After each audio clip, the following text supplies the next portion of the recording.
Here's the old furnace, as you can see, all beat up and ready to go on to the next.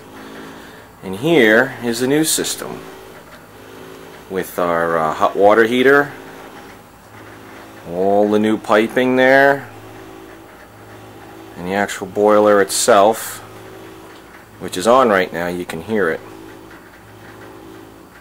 Okay.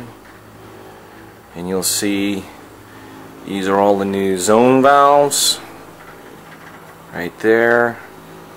You get a pump right there, and we get the hot water pump over here.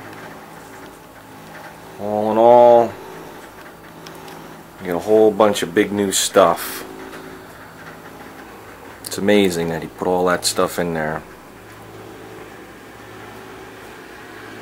There it is. Now it's going.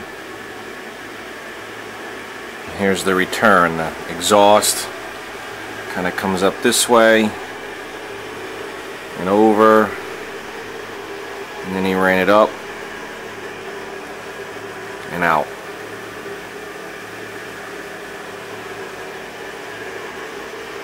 But it's amazing, all of this stuff and how quiet that thing is. There it is.